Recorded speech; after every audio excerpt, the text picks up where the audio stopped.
এই ভিডিওটা যেদিন করেছিলাম তারপরের দিন থেকে হচ্ছে আমি অসুস্থ, যার কারণে এই ভিডিওটা এডিট করে আপনাদের কাছে শেয়ার করতে পারি নাই। তো যাই হোক, এই ভিডিওটা হচ্ছে অনেকদিন আগের ভিডিও। বাংলা নতুন বছরের পর হচ্ছে সেই দিন আমি প্রথম বিহারে গিয়েছিলাম, সাথে কিন্তু আমার বান্ধবীও ছিল। লেট করে আসার জন্য আমি লেট করে এসেছি, তাও দেখেন ওর হচ্ছে আসতে দেরি হচ্ছে। দেখছেন, মানে কি আর বলবো, কি নিজে দেখেন মহারানী এখন এসে পৌঁছাইলো। আমি কিন্তু এখনো ভালোভাবে সুস্থ হয়ে উঠতে পারিনি, তাই হচ্ছে গলাটা এখনো ভাঙা ভাঙা। আপনারা হয়তো রাজবন বিহারের ভিডিও অনেক দেখেছেন, কিন্তু আজকে আমি আপনাদেরকে নতুন একটা জায়গা দেখাবো। যারা হচ্ছে সমতলে থাকেন তারা হচ্ছে অবশ্যই দেখার কথা না, তবে আমরা যারা বৌদ্ধ আছি আর রাঙ্গামাটি রাজবন বিহারে এসেছি, অনেকে আমরা এই জায়গাতে বেশিরভাগই যাই। আমি এখন যে রোডটা দিয়ে প্রবেশ করতেছি তার পাশে হচ্ছে আছে একটা ভিক্ষুদের থাকার জায়গা, যেটার নাম হচ্ছে চারিপুত্র ভবন। রাজবন বিহারে কিন্তু শত শত ভিক্ষু এখানে থাকেন, তো ওনাদের থাকার জায়গা হচ্ছে এখানে একটা, আরো এর বাইরেও রয়েছে। এই চারিপুত্র ভবনের সামনেই একদম রয়েছে একটা লাইব্রেরি, যেখানে হচ্ছে ভিক্ষুদের থাকার ব্যবস্থা রয়েছে, সাথে হচ্ছে এখানে অনেকগুলো ত্রিপিটকের বই রাখা হয়েছে। আর এটা হচ্ছে 28 বুদ্ধের মন্দির। এরপরে হচ্ছে ঘেঙ্গর মানে সীমাগড়, এখানে হচ্ছে শ্রামণ থেকে ভিক্ষু করানো হয়। প্রত্যেক বছরে হচ্ছে 2 বার শ্রামণদেরকে ভিক্ষু করানো হয় এই ঘ্যাঙ্গরে। আমি আর আমার বান্ধবী এসেছি বোধি বৃক্ষের এখানে পূজা দিতে। প্রথমে হচ্ছে আমরা মোমবাতি প্রচলন করি, এরপরে হচ্ছে বোধি বৃক্ষে পানি ঢালার জন্য পানি নিয়ে আসি টিউবওয়েল থেকে। আমাদের বৌদ্ধদের তথাগত ভগবান বুদ্ধ কিন্তু এই বোধি বৃক্ষে বসেই ধ্যান সাধনা করেছিলেন, যার কারণে আমরা বৌদ্ধরা এই বোধিবৃক্ষকে পূজা করে থাকি। আবার অনেকে কি বলবেন, এই বোধিবৃক্ষের নিচে বসে কি ভগবান বুদ্ধ ধ্যান করেছিলেন? না, এইরকম বোধিবৃক্ষের নিচে বসে উনি ধ্যান সাধনা করেছিলেন, যার কারণে আমরা এই বোধিবৃক্ষগুলোকেই পূজা করে থাকি। এখানে পাশাপাশি 3টা বোধিবৃক্ষ ছিল, তো আমরা 2টাতে গিয়েছিলাম। তো এরপরে গিয়েছিলাম মেন বৌদ্ধ মন্দিরে, যেখানে গেলে হচ্ছে সবারই শান্তি লাগে।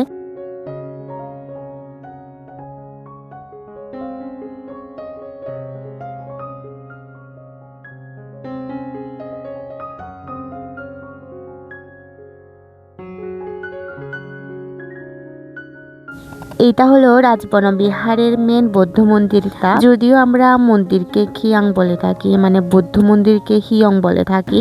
আর এটা হচ্ছে বৌদ্ধ মন্দিরের ভিতরেরটা।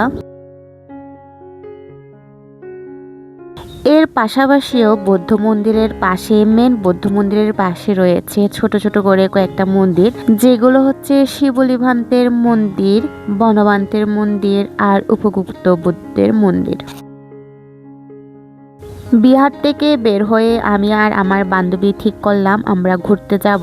রাজবাড়ির সাবারাঙে হচ্ছে রুটস ফেস্টিভ্যাল চলছিল, তো আমরা ভাবলাম ওইখানে যাব। ভিডিওর শুরুতেই বলেছিলাম এই ভিডিওটা হচ্ছে কয়েকদিন আগের ভিডিও, যেহেতু আমি অসুস্থ ছিলাম যার কারণে আমি এডিট করে আপনাদেরকে শেয়ার করতে পারি নাই। আপনারা আবার আমার ভিডিওটা দেখার পর সাবারাঙে গিয়ে রুটস ফেস্টিভ্যাল খুঁজবেন না, কারণ এটা অলরেডি শেষ হয়ে গিয়েছে। মেলায় যাওয়ার সময় হচ্ছে কেকড়া সড়কের ব্রিজের এখানে কিছুক্ষণ আমরা হাওয়া খেয়েছিলাম 2 বান্ধবী। এরপরে ভাবলাম হাওয়াতেও আমাদের পেট ভরতেছিল না, তাই রাজবাড়ির সামনে যে কতগুলো খাবারের দোকান রয়েছে, তো তার মধ্যে হচ্ছে রোড সাইডে আমরা বসে পড়ি। এখানে হচ্ছে চিকেন ঝালমুড়ি পাওয়া যায়, যেটা আমার কাছে খুবই ভালো লাগে। তো এখান থেকে আমরা 2 জনে 2 প্লেট চিকেন ঝালমুড়ি নিয়ে নিই আর পেট ভরে খেয়ে নিই। খাওয়ার পরে আমরা ঢুকে পড়ি রোড ফেস্টিভ্যালে। আর এটা হচ্ছে মেন গেটটা। পুরা রাস্তাটা মিউজিক লাইট দিয়ে সুন্দর করে সাজানো হয়েছে। এছাড়াও কিন্তু পিনন দিয়ে ডেকোরেশন করা হয়েছে, যা দেখতে কিন্তু সুন্দরই লাগছিল। তবে এটা নিয়ে অনেকে হচ্ছে তর্ক বিতর্ক করেছিল। যেহেতু আমি ছোট মানুষ, তাই এসব নিয়ে কথা বলতে চাচ্ছি না। মেলায় বেশি স্টল ছিল না, তবে এখানে হাতে গোনা কয়েকটা দোকান ছিল।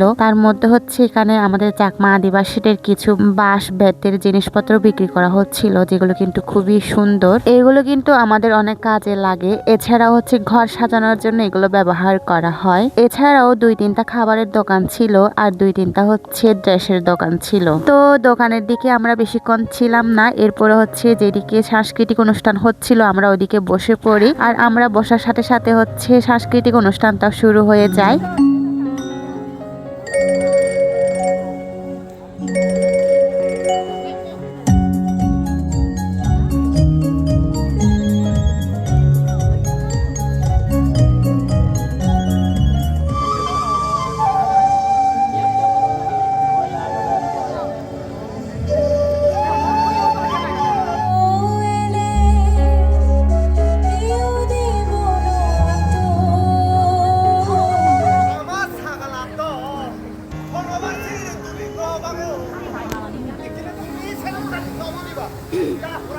কিছুক্ষণ সাংস্কৃতিক অনুষ্ঠান দেখার পর আমরা কিন্তু চলে এসেছিলাম। আপনাদের কাছে আজকের ভিডিওটা কেমন লেগেছে অবশ্যই কিন্তু কমেন্ট করে জানাবেন। তো আজকের এই পর্যন্ত, টাটা বাই বাই।